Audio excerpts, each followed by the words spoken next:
So sa videong ito ay pag-usapan natin kung normal lang nga ba yung wiggle katulad nito sa ating mga manibela. Ano nga ba yung mga posibleng dahilan kung bakit nagwi-wiggle ito at kung may paraan ba para maayos ito. Kapag po brand new yung ating mga motor or bagong labas sa kasa ay hindi po tayo makakaramdam ng wiggle or ng nginig sa ating mga manibela katulad ng ganito.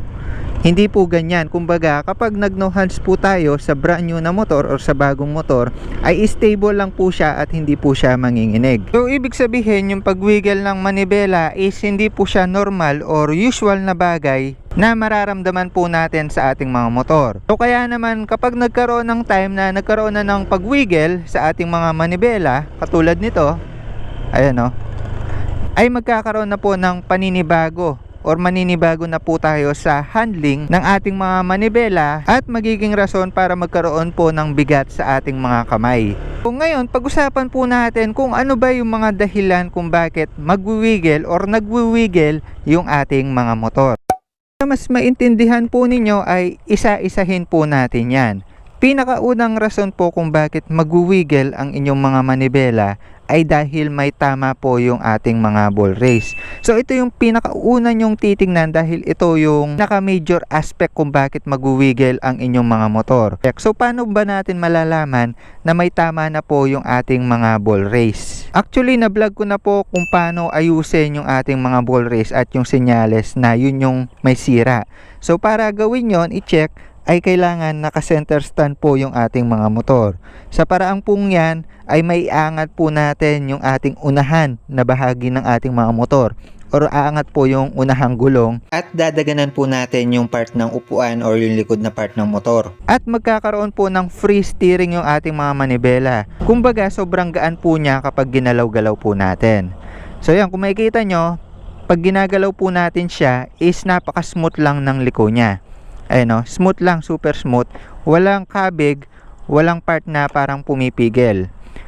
Kapag po nangyari sa inyo na may part na parang konting pumipigil or parang nag-autopilot kagaya ng problema natin dati na parang nagre-recenter siya, minsan naman ganyan, nag-i-stick siya sa isang direksyon, yun na po yung senyales na may tama po yung inyong mga ball race at kaya naman po malaking chance yun din yung dahilan bakit nagwi-wiggle yung inyong mga manibela. Kaya naman kung may kabig na po yan, yun na po yung cause ng wiggle at kailangan lang po natin ipaayos or palitan yung ball race natin. So inuna po natin tong problemang ito dahil yung mga kasunod na dahilan is case to case basis na. Pero importante, alam nyong walang tama yung inyong mga ball race para ma-assure natin na hindi talaga yun yung cause ng wiggle natin. Pangalawang dahilan po kung bakit nagwi-wiggle or magwi-wiggle yung ating manibela ay dahil po sa top box. Kung kayo po yung tipo na nanibago or nagkaroon ng pag-wiggle nung naglagay po kayo ng top box, 100% sure na ito po yung dahilan. So bakit nga ba nagkakaroon ng pag-wiggle ng manibela pag naglagay tayo ng top box? Kung makikita nyo yung ating mga motor is super balance na po yan, super proportion na po yung pagkaka-design dyan. Kaya naman po, pag minaneho po natin yan ay super smooth na po. Ngayon, nagkakaroon po ng unbalanced na proportion, unbalanced na bigat sa ating mga motor kapag naglagay po tayo ng top box. Dahil kung makikita nyo naman po, nasa parteng likod po yung ating top box at maglalagay po siya ng force dito sa likod, causing na hindi na po maging balanse yung bigat ng ating mga motor at magkaroon na po ng pag-wiggle sa ating mga manibela. So para ipakita po sa inyo na yun po yung isang dahilan ng pag-wiggle ng manibela, actually kanina nakalagay yung top box natin kaya naman may wiggle yung ating mga manibela. Pero pakita pa rin natin sa inyo na meron at wala siya para makita nyo yung difference sa handling ng manibela natin. Ayan na, take note ha, nakalagay yung top box natin ha. Pakita ko lang sa inyo kung may wiggle siya. So pagganahin lang natin kahit mga 60, tapos bitawan natin. Ayan, bitawan natin. Ayun o, lakas. Grabe yung lakas ng wiggle o. Ayan o. Ayun. So ibig sabihin may wiggle siya nung may top box. So what if naman po is tanggalin po natin yung ating mga top box. Iyon. So yan, wala nang top box ha. Ang natira base plate. Pero ito wala namang bigat yan kaya hindi naman magkukos ng wiggle yan. So yan, tingnan natin kung may wiggle pa. So take note yung top box natin ha. So pahinga muna siya dyan. Ayan. Ulitin lang natin ginawa natin kanina. Ayan, tingnan natin kung may wiggle ha. Oh. Wala, di ba? No hands, wala. Sumuto, hindi siya nag-wiggle. So yun, obvious naman na top box yung dahilan ng pag-wiggle ng motor natin sa case ko. Ayan, no? So yung next na tanong, pwede po ba nating matanggal yung pag-wiggle kahit may top box po tayo?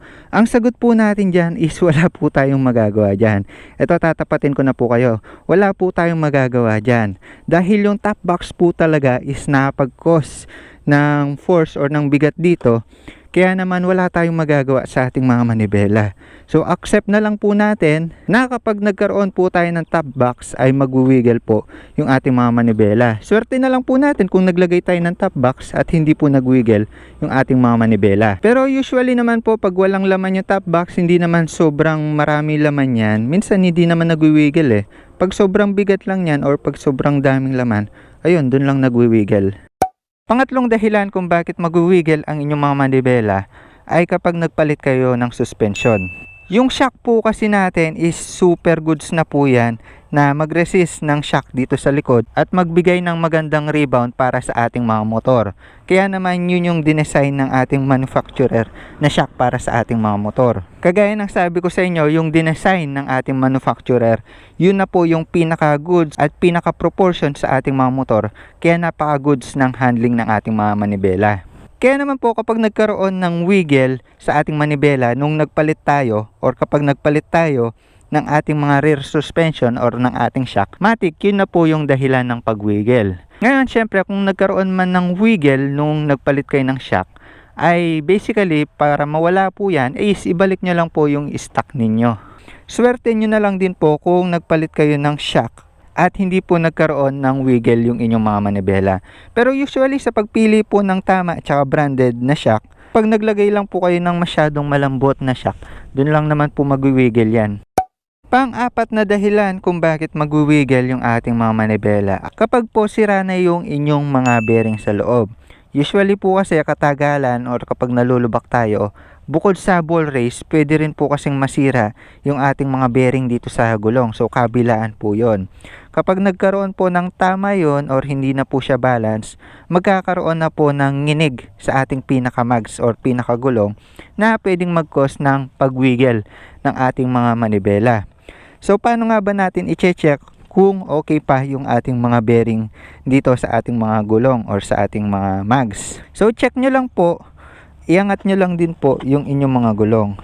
Then galaw-galawin nyo lang po yung inyong mga gulong at kapag may naramdaman po kayo na medyo maluwag or parang medyo kumakalas siya, ibig sabihin parang may awang na siya or may space sa loob, indikasyon na sira na po yung inyong mga bearing. So dito sa part ko napaka-sikip niya po at saka hindi po siya umuuga. So sumasabay po yung ating gulong sa ating mga tinidor or sa ating front suspension. So yun po yung pang-apat na dahilan natin kung bakit mag-wiggle yung ating mga motor. So dalawang bagay lang po yung magiging dahilan ng pag-wiggle ng ating mga motor. Una, sira sa bearing, sira sa ball race.